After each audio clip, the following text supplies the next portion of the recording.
معاف کرتے ہیں۔ رب فرماتا ہے کہ جب میں معاف کرنے کے لیے آسمان سے تم پر ندا نازل کر رہا ہوں تو تم آپس میں زمین میں ایک دوسرے کو کیوں نہیں معاف کرتے؟ جو شخص آج کی رات اپنے برادر کو، اپنے بھائی کو، اپنے رشتہ دار کو، اقارب کو، مسلمان کو، مومن کو معاف کرتا ہے، گویا کہ رب اس کے لیے مغفرت کا پیمانہ نکلتا ہے۔ اب آنے والے رمضان تک اگر اس کا مثال ہو گیا تو وہ مغفرت یافتہ انتقال کرے گا۔ یہ اس رات میں ایک دوسرے کو معاف کرنے کا انعام، یہ ایک دوسرے سے، اور جو پہلے بڑھ کر معافی مانگے، پھر آقا فرماتے ہیں کہ وہ میرے صحابہ اس کو گلے میں ہاتھ ڈال کر جنت میں لے جائیں۔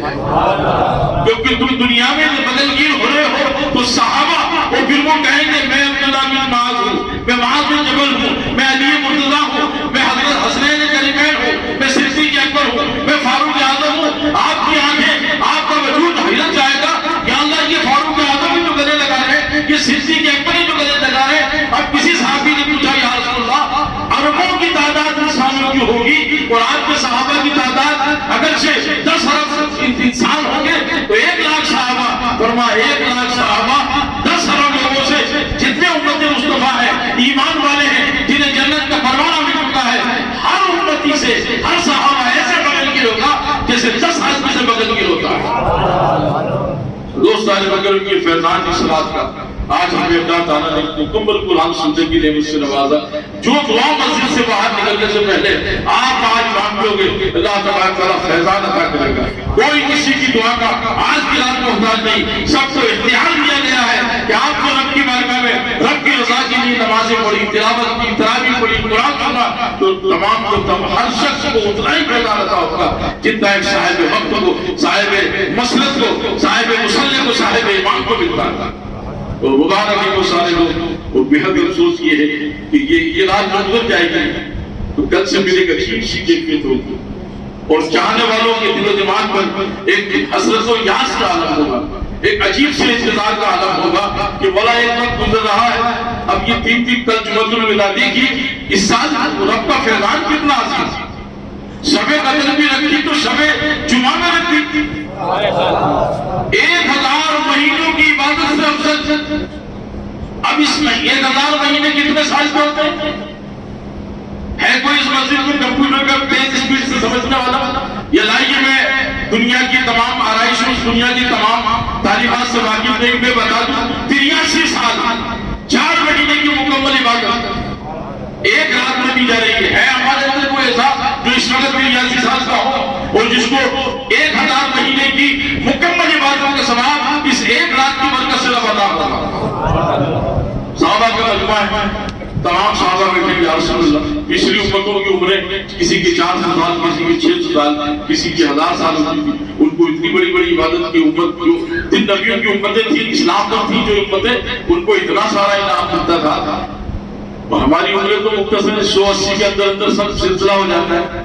یہاں پر بھی گفتگو ہو رہی ہے، رب نے اپنے محبوب کی ہر ادا پر خیال رکھا۔ سرکار سے صحابہ سوال ہی کر رہے ہیں، پھر اپنے بعد جبریل جاؤ، جانے کے بعد کہہ دو کہ میں نے رمضان کے روزے فرض کی، پھر اس میں وہ 10 راتیں طاق راتیں عطا کر دی آخری سے۔ آپ کا امتی، اچھا پچھلے امتوں کو جب وہ 1000 مہینے کی عبادت کر لیتا تھا تب اس کو عابد کا ٹائٹل ملتا تھا، عبادت گزار کا انعام اس کو 1000 مہینے کی عبادت کے بعد دیا جاتا ہے۔ ہماری شان دیکھیے، رب کے محبوب نے، رب کے محبوب کے صدقے میں رب نے اپنے محبوب کو رحمت للعالمین بنایا اور فرمایا قل ان کنتم تحبون اللہ فاتبعونی یحببکم اللہ۔ تم مجھ سے محبت کرتے ہو، پہلے میرے محبوب سے محبت کرو، وہ تم سے محبت کریں گے تو میں تم سے محبت کروں۔ اور یہ اعجاز محبت کا کیا رب نے، کہہ دو جبریل جا کر کہ اے یا رسول اللہ آپ اپنی امت سے کہہ دیجیے انہیں اتنی فکر کرنے کی ضرورت نہیں کہ 1000 مہینے عبادت کریں، میں نے لیلۃ القدر رمضان میں رکھ دی ہے، 5 طاق راتیں رکھ دی ہے۔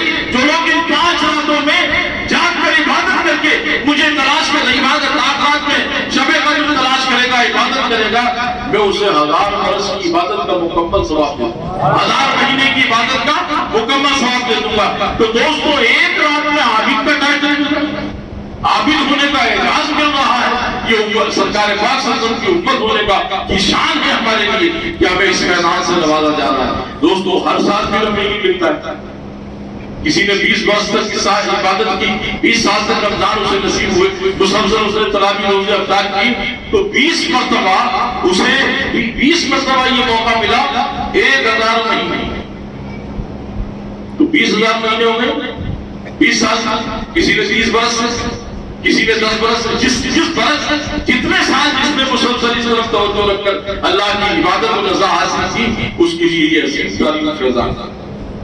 اب اس میں ہمیں یہ چاہیے، اور میری گزارش نہیں بلکہ ایک تمنا ہے کہ کاش ہم اپنے محبوب صلی اللہ علیہ وسلم کے امتی ہونے کے ساتھ اسی طرح اللہ کے گھروں کو بھرنے، وقت پر نمازیں ادا کرنے، جھوٹ و فریب و مکر سے بچنے، راہ صراط کو اختیار کرنے کی طرف آ گئے. تو دوستان مکرم کے ہمیں وہ دن دور نہیں ہے کہ جو ظالم سرکش ہو کر گھوم رہے ہیں. غریب نواز نے جب افغانستان سے قافلہ آگ کی مثال سے تقریباً 4 مہینے پہلے ملاقات کے لیے آیا، تو راستے میں ساجدوں نے ان کو بہت ستایا. جب وہ اجمیر شریف پہنچ گئے تو غریب نواز نے کہا کہ سرکار ہم مسلمان ہونے کی بنیاد پر راستے کے کچھ لوگوں نے ہمیں بڑا ستایا، بڑی دشواری سے ہو گئے. فرمایا کہ ٹھیک اس سال یہی پہ رکنا، عید کر کے جانا. تو فرمایا آپ کے ساتھ ساتھ؟ فرمایا کہ ہاں روحانیت میں تمہارے ساتھ ساتھ. انداز لگائیے کہ اللہ والوں کو رب تبارک تعالیٰ کب تک دنیا میں رہیں گے یہ انعام کی عطا کر دیتے. 2-3 مہینے پہلے آئے تھے اور عید کر کے جانے کا کہ ان کو خوشخبری دے رہے ہیں، تو پتا تھا خواجہ صاحب کو میں 6 رجب کو دنیا سے خیرات کے شروع پر برائے روحانیت کے تمہارے ساتھ ساتھ. اور رمضان کسی خاندان میں گزار دینا، اور پھر اکیلے نکلنا. دنیا جو تمہیں تلوار دکھا رہی تھی وہ زبان تمہارے پر منہ ملا کے رکھنے کی، یہ خواجہ معین الدین چشتی کا اعلان ہے. اور دوستان مکرم یہی فیضان اگر آپ دینا چاہتے ہو، آؤ اسی غریب نواز جس نے یہ دین ہمیں دیا، یہ قرآن جسے ہم نے سنا ہے خواجہ صاحب کے فیضان سے ملا ہے، یہ نماز جو ہم پڑھ رہے ہیں خواجہ صاحب کے فیضان سے ملی ہے، یہ روزے ہم نے جو رکھے یہ غریب نواز کے فیضان سے ہمیں ملا ہے. اگر وہ دین لے کر ہندوستان میں نہیں آتے، امام پاک کربلا میں دین نہیں بچاتے، تو نہ ہمیں اسلام رہتا، نہ غریب نواز کے صدقے میں ہمیں اگر دین ملا ہے. وہ نہیں آتی تو دین بھی نہیں ملتا. تو ہر جزاء الاحسان و الا الاحسان فبأي آلاء ربكما تكذبان. ہمیں یہ جزا ہے غریب نواز کی طرف سے، انعام ہے ہمیں کہ ہمیں غریب نواز نے یہ موقع، یہ نعمت، یہ مسجدیں، یہ درگاہ، یہ آسلحے، یہ اللہ والے، یہ اسلام دین کی پاکیزگی کی الطہارۃ من سلیمان. آج ہم جتنے لوگ مسجد میں بیٹھے ہر طرح اپنے شعور سے، اپنی صلاحیت سے اپنے آپ کو پاک کیا. کوئی لباس اگر نیا نہیں ہے، پاکیزہ ہے تو افضل، نیا ہے اور پاکیزہ نہیں ہے تو پھر کوئی مطلب بھی اس کے نئے ہونے کا.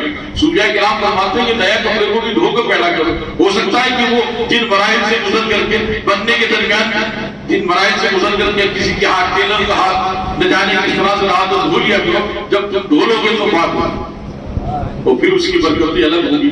پاک لباس جو بندہ پہن لیتا ہے، جیسے اس نے یہ ارادہ کیا انما الاعمال بالنیات، اس کی نیتیں جہاں سے شروع ہوئی برکتیں شروع ہوئی. حضرت سرکار نظام الدین اولیاء فرماتے ہیں کہ کھانا بھی کھاؤ تو یہ نیت کرو کہ اس کی کھا کے عبادت کروں گا. ہر لقمے کے ہر ذرے کے بدلے 10 نیکی. ایک لقمے میں کتنے ذرے ہوتے ہیں انداز لگا سکتے ہیں؟ ایک لقمے میں کتنے ذرے ہوتے ہیں؟ ہر ذرے پر 10 نیکی.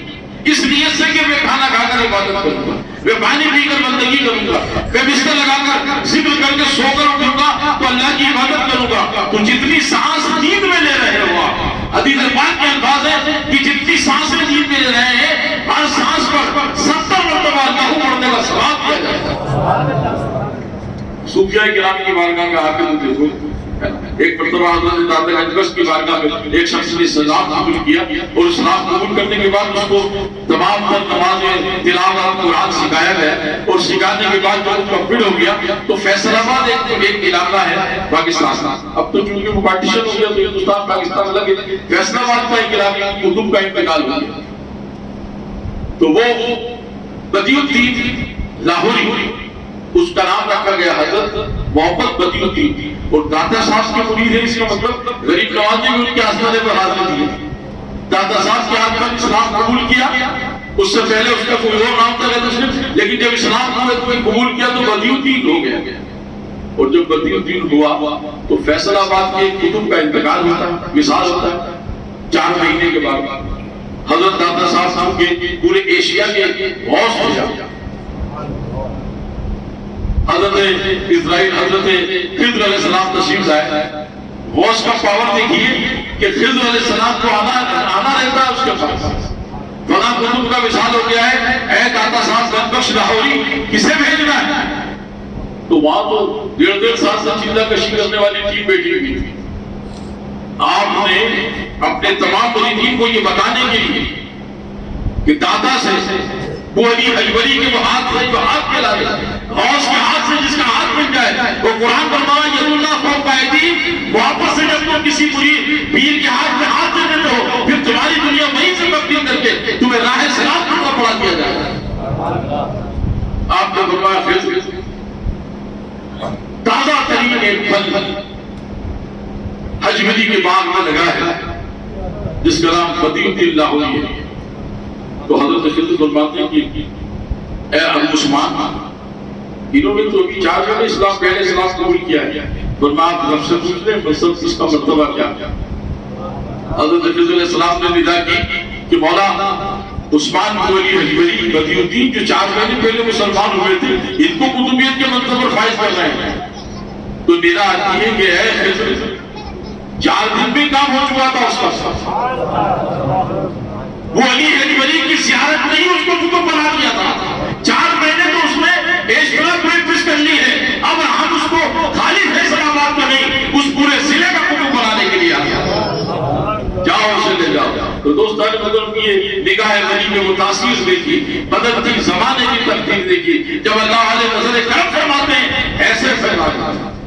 وہ پھر الحمدللہ ہم تو ماں کے پیٹ سے اسلام میں مسلمان ہو کر پیدا ہوئے ہیں، تو لہٰذا ہمارے اندر کتنے پاور ہونا چاہیے اپنی زندگی میں اگر ہم تبدیلی لانے کی۔ آج ہم ابراہیم شاہی ماں پیدا آگ کر سکتی ہے اللہ نے فرشتہ پیدا، آج ہم ارادہ کر لیں کہ یا اللہ یہ شب قدر ہے اب ہماری قدر بڑھانا، تو جو مانگو گے عطا ہونے والی بات ہے۔ جب اس رات میں اللہ نے اپنی بہترین بات قرآن کریم نازل کر دیا، غریب نواز مولا علی کا ایک قسم قول ہے، غریب نواز فرماتے ہیں جب مجھے خدا سے باتیں کرنی ہوتی ہے تو میں قرآن کھول لیتا ہوں، تلاوت کرتا ہوں خدا مجھ سے اور میں خدا سے بات کرتا ہوں، اور جب ملاقات کرنی ہوتی ہے تو نیت بات کر کے نماز میں کھڑے ہو جاتا ہوں، پھر خدا میرے سامنے میں خدا کے ساتھ ہوتا ہے نا۔ فرما رہا ہے الصلاۃ معراج المومنین، نماز مومنین کی کیا ہے؟ معراج۔ تم مجھ تک پہنچ گئے میں تم تک آ گیا، اب تم نہیں دیکھ پا رہے ہو میں تو دیکھ رہا ہوں، اور جب میں دیکھ رہا ہوں دوستوں تو پھر دنیا کے دیکھنے کی ضرورت ہی نہیں ہے، جو منصب لے کر اس کی دربار میں حاضر ہو جاؤ گے فیضان ہی فیضان ہوگا۔ مبارک ہے وہ سارے لوگ جنہوں نے توجہ سے اس ماہ مبارک میں روزے رکھے، نمازیں پڑھی، قرآن سنا۔ اللہ تعالیٰ مل کر کے دعا کریں آئندہ سال پھر ہمیں اسی طرح پربہار مسرتوں کے ساتھ، پوری رونق کے ساتھ، پوری آزادی کے ساتھ، پوری خوشیوں کے ساتھ پھر ماہ مبارک ہمیں ہماری نسلوں کو عطا فرمائے، اور جس طرح سے ملک میں اور دنیا میں ہمیں سجانے کے معاملات کیے جا رہے ہیں، جس طرح ہمیں عزیزیں پہنچائی گئی ہیں گھر گھر میں یا دیگر جگہ پر بھی جہاں پر بھی جو مسلمان مارے گئے یا جن پر تشدد برپا کیا گیا، جن ظالموں نے یہ کیا، آپ سب مل کر کے اگر کس نظارے کون خدا کا بندہ اس مجلس میں اس کی آمین قبول ہو گئی تو ہم عید آنے سے پہلے ان ساروں کا ایسا سوال آئے گا کہ دنیا اس سوال کو دیکھتے رہ جائے گی۔ یا اللہ ہم دعا کرتے ہیں کہ جو لوگ مسلمانوں کو ستانے کی سازش کر چکے تھے، کر رہے ہیں اور کریں گے، ان سارے ظالموں پر قید نازل فرما، ان سارے ظالموں سے نجات عطا فرما، ان سارے ظالموں میں اقتدار ختم فرما، ان سارے ظالموں پر ساری مصیبتوں آرام نازل کر دے، ان کو اقتدار سے ہٹا دے، ان کو منصب سے ہٹا دے، اور بہتر اقتدار والے لوگوں کو اس بات میں قائم فرما۔ ہندوستان کا خاص غریب نواز کا ہندوستان اسی طرح سلامتی سے چلتا رہے جس طرح حضرت اورنگزیب نے چلایا تھا، جس طرح حضرت شہابتی نے چلایا تھا، اور جس طرح حضور خود بدین بختیار کاکی کے خلیفہ انہوں نے چلایا تھا، ایسا ہندوستان چلے اور اگلی عید کے بعد سے مسلمانوں کو راحت و سکون کا انتظام حاصل ہو۔ اللہ تبارک تعالیٰ ہم تمام کی ان عبادات کو، معاملات کو، ملفوظات کو قبول فرمائے اور استعمال کی رسم ادا کی جائے۔ ہم دعا کریں گے کہ حافظ صاحب نے بڑی محنت سے اللہ کی اس مقدس قرآن کو لفظ بلفظ پورے